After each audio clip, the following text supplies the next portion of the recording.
আসসালামু আলাইকুম, welcome back to my channel. আমি তামান্না চলে আসলাম নতুন আরও একটা রেসিপি নিয়ে। আশা করছি বরাবরের মতো ভালো লাগবে। আজকে আমি গরুর মাংস দিয়ে কচুর মূল দিয়ে রান্না করে দেখাবো। তো আমি প্রথমে কচুর যে মূলগুলো সেগুলো প্রেসার কুকারে 2-3টা সিটি দিয়ে নিব, এতে করে কচুটা আর গলায় ধরবে না। তো এর সাথে আমি কিছুটা লবণ আর তেঁতুল দিয়ে দিলাম, 2-3টা বিচি তেঁতুল। তো আর এখানে এই যে চর্বি সহ মাংস নিয়েছি আমি। তো এই রান্নাটায় আমি গোটা রসুনও ব্যবহার করব। তো আমার রেসিপিটা যদি আপনাদের কাছে ভালো লাগে প্লিজ একটা লাইক দিবেন, আর আমার চ্যানেলে নতুন ভিজিট করে থাকলে আমার চ্যানেলটা সাবস্ক্রাইব করবেন।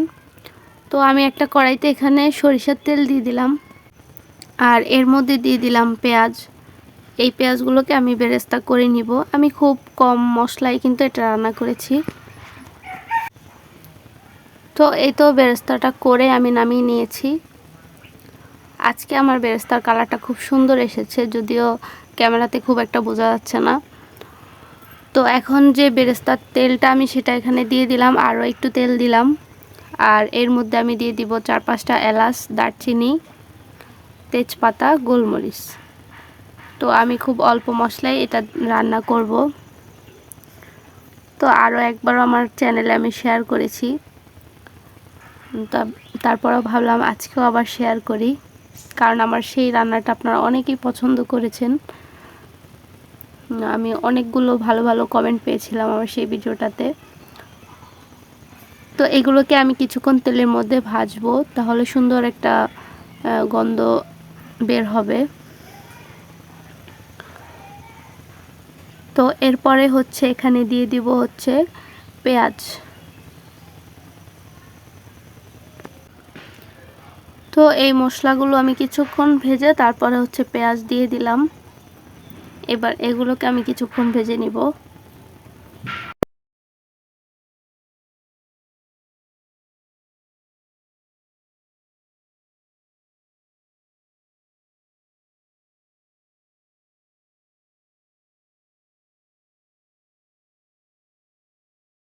মাংসগুলো দিয়ে দিব। আজকে একটু ভিন্নভাবে রান্না করব। তো মাংসগুলো এখন তেলের উপরে দিয়ে দিব। আর যে মাংসতে চর্বি থাকে ওইগুলো রান্নার টেস্ট এবং কালার দুটাই অনেক সুন্দর আসে। তো আমি এখন মাংসটা তেলের উপরে কিছুক্ষণ ভাজবো, একদম অল্প কিছুক্ষণ। এরপর আস্তে আস্তে আমি বাকি মশলাগুলো দিব।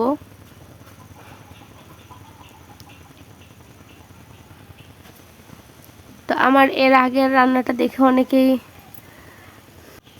বলেছেন কখনো কচু দিয়ে গরুর মাংস রান্নাটা দেখেননি, আবার অনেকেই বলেছেন মুরগি দিয়ে রান্না করে। তবে আমি একদিন মুরগি দিয়ে ট্রাই করব। তো এখানে আমি মশলা দিলাম, হলুদ দিলাম আর মরিচের গুঁড়া দিলাম, মরিচটা একটু বেশি করে দিলাম। আর দিলাম জিরা। তো এখানে হলুদ মরিচের পরিমাণটা একটু বেশি দিয়েছি, কারণ কচুতেও কিন্তু কালার হওয়া লাগবে, তো সেজন্য একটু বেশি করে দিয়ে দিলাম। আর এখন এটা একটু মিক্স করে নিব। আর এরপরে আমি দিয়ে দিলাম রসুন, আর রসুনটা একটু বেশি দিতে হবে। বেশি দিয়েছি কারণ কচুর মধ্যে একটু রসুন বেশি দেওয়া লাগে, তাহলে আর গলায় ধরে না। তো এখন আমি এই রসুনটাকেও মাংসের সাথে মিক্স করে নিব। তো আজকে রান্নাটা আমি কয়েক ধাপে মশলা দিয়েছি, একবারে দেইনি। প্রতিদিন দেখা গেছে একটু অন্যভাবে রান্না করে, আজকে অন্যভাবে রান্না করলাম। আপনাদের কাছে কেমন লেগেছে সেটা কমেন্ট করে জানাবেন। আর এখন রসুন আর শুকনো মরিচ দিয়ে দিচ্ছি। রসুনগুলোর উপর থেকে আমি অনেকটা চামড়া ফেলে দিয়েছি, তারপর ধুয়ে খুব সুন্দর করে দিয়ে দিলাম।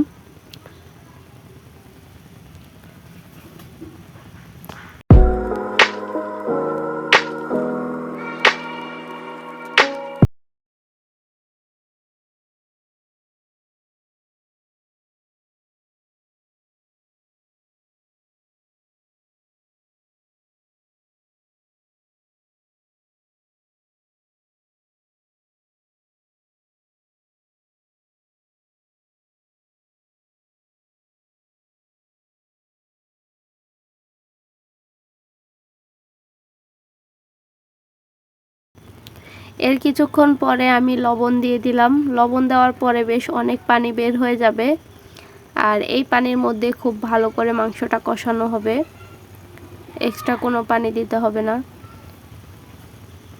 তো এই তো দেখুন পানি বের হওয়া শুরু হয়ে গেছে অলরেডি।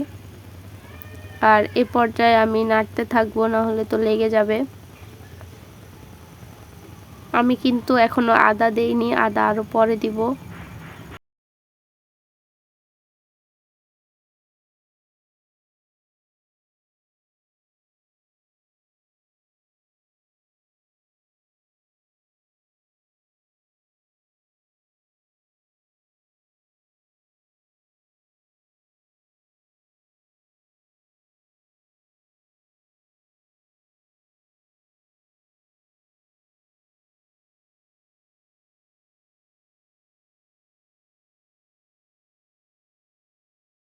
তেল মশলার উপর খুব ভালো করে কষানোর পরে আমি একটু পানি দিয়েছিলাম, আর আমি এই পানির মধ্যেই কিন্তু রান্না করব। তো এখন হচ্ছে প্রেসার কুকারে সেদ্ধ করে রাখা যে কচুগুলো সেগুলো দিয়ে দিব।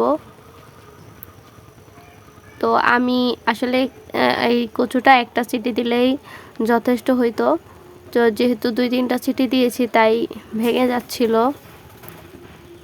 তো যাই হোক, এখন এগুলো দিয়ে আমি চুলার আঁচটা বাড়িয়ে দিব।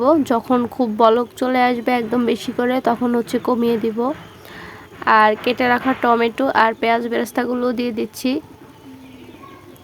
আর আদাটা কিন্তু আমি কষানোর পরে দিয়েছি, সেটা আর ভিডিও করা হয়নি। তো টমেটো পেঁয়াজ বেরেস্তা দিয়ে দিলাম।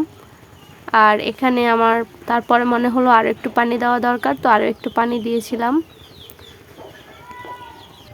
তো এরপর যখন ঝোলটা একদম মাখা মাখা হয়ে আসবে, তারপরে আমি নামিয়ে নিব। তো শেষ রান্নার পর্ব। আর এরপর দেখুন আমি একটু আপনাদেরকে দেখাচ্ছি। তো রান্না হয়ে গেল, কচু দিয়ে গরুর মাংস রান্না। যেহেতু আসলে বেশি সেদ্ধ হয়ে গেছে কচু, যার কারণে একটু ভেঙে গেছে, তবে ব্যাপার না, টেস্ট ভালো হয়েছিল। তো আমার রেসিপিটা কেমন লেগেছে